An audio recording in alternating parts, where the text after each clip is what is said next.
All right, so 25% down on the average of these watches. I warned you guys not to buy these, and that's why those of you that paid attention did well, and those of you that didn't lost money.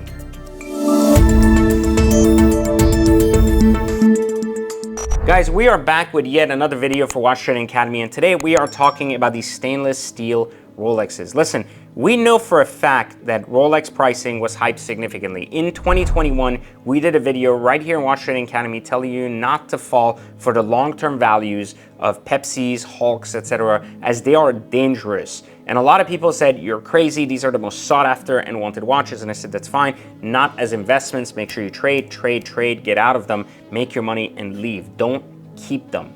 Then in 2022, again, we revisited that and I again made the same message. And now they have now crashed on an average of 25%. So what has happened to cause that crash? Well, simply put, some things are never meant to be traded at the dollars to trade it at. There's a necessity for them to trade there because of the increase in demand and the supply shortage that exists across the board. Listen, I've always said that one of the best strategies to invest in watches more than anything else has always been to pick very rare and selective watches that are in very low production levels. There's a reason why Hublots and Ulysse Nardins are never going to be worth 3, 4, 5 times MSRP, etc., because they're just not the type of watches that are made in that volume set, right? So there's too many of them roaming around. And the same can be said for a lot of these stainless steel watches. And by the way, if you haven't joined Watch Trading Academy, let me just point out that our Black Friday and July sale is about to go live. So make sure you click the link in the description and join us to get 80% off on our waitlist and 5 incredible bonuses, including how to make 10K a month trading watches. So go down in the description right now and sign up for the waitlist. It's gonna be pretty exciting altogether. But anyways, back to this for a second. One of the things I was saying is, you know, when we look at Rolex, what's rare, what's special, and you see every 3 days on the Rolex forums or on Rolex Facebook hooks that people got their Batmans, people got their Hulks, people got their Batgirls, etc. You start, or their Pepsis or whatever it is, you start to think to yourself, I'm like, if everyone's getting these watches, why are these watches selling significantly over MSRP? And then you realize they're really not. They're just doing that in certain parts or places, and that's how this works. They are not historically very large 4 or 5x MSRP watches, but yet even when they start to trade there, you have to start wondering, why is that the case, especially when they're not limited? These are catalog based watches, and while they're cool, and I know people want stainless steel sport models, they're more popular right now simply because they're hard to get. So we know when something is harder to get, it is going to obviously impact supply and demand and make it much harder to resell watches. Now, if you've ever had a struggle reselling a watch, then of course here's a word from our sponsor.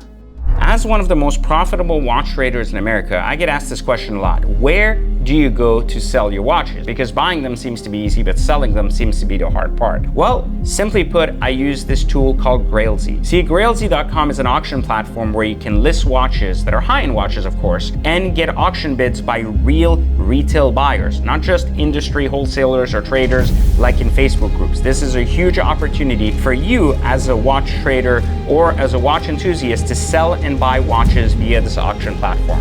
It's safe, it's easy to use, and more importantly, they guarantee the authenticity of each and every watch, giving your buyers or sellers the peace of mind when they're doing their transactions. So make sure you check out Grailzy.com to use this incredible auction platform. And again, don't forget, I never endorse something I don't use or believe in. This has been my motto for the last 10 years, and I can't recommend Grailzy enough.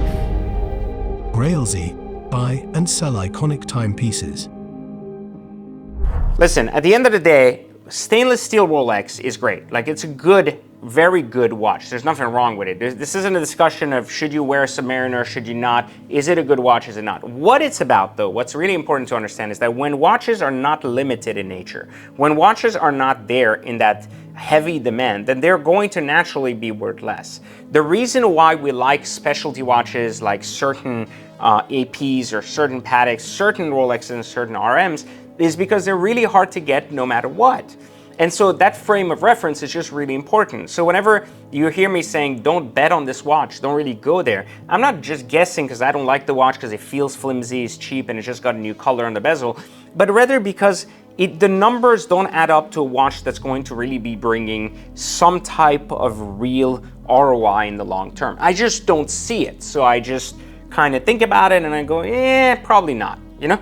So the way I look at it is basically on the data leading to what these price hikes are and what's going there. And I can clearly say that the data has never pointed that Hulks, Pepsis, Batmans, and Batgirls are watches that should be trading at significantly over MSRP the way they had then. Now, they're still trading over MSRP. That isn't the argument. They're still not easy to get. As long as you can't walk in a store and buy one, you're still not going to look at that and say, well, therefore I'll never pay over MSRP. But we're talking about how much over, and that makes a significant difference. So these watches were 25-30% more a few months ago and now have dropped again and continue to drop. And I think it's very important to note again that data should be the leading reason why you buy or don't buy something, not just what the rest of the world is doing. And we've seen such drops taking place across AP, Patek, and of course RM. So this isn't the argument that this has only dropped this or versus that. This is just the argument that I've told you these particular watches were dangerous, and so therefore I'm just making a point on that specifically.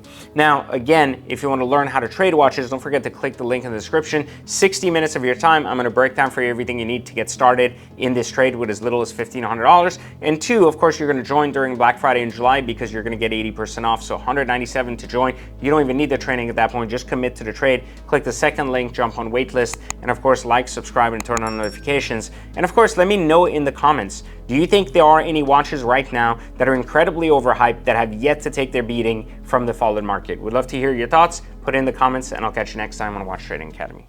People go like, who would spend 50 grand for a watch?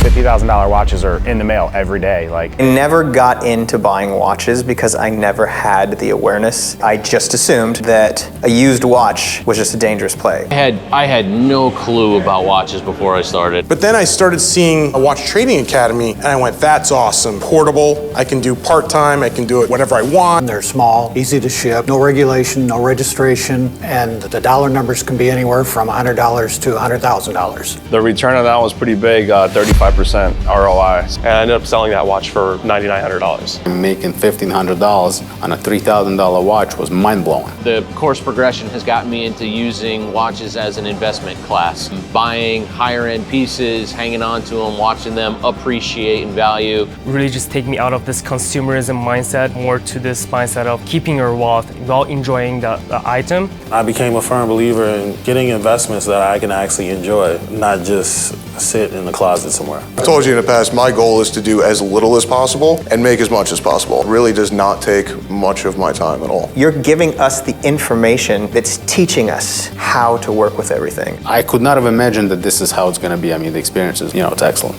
It's something crazy. You tell that to somebody and they won't believe it. Until you experience it and you do it and you tell them it's true. There's thousands, even millions of watches that there's plenty of money to be made. You see all these success stories. How many more do you need? Everybody's got a nicer car. Everyone's got a nicer watch. Everyone has more money in their bank account. Everyone's going on trips with their family, taking care of their wives, taking care of their kids. If you got doubt, have doubt. Cool, more room for us, right? But there's too many case stories now. There's too many successes. PJ's built way too great of a community. The tools have ever adapted. 100K Club, right? Is that much faster? You just got to get started. Watch Trading Academy. Learn how to buy, sell, trade, and invest in luxury timepieces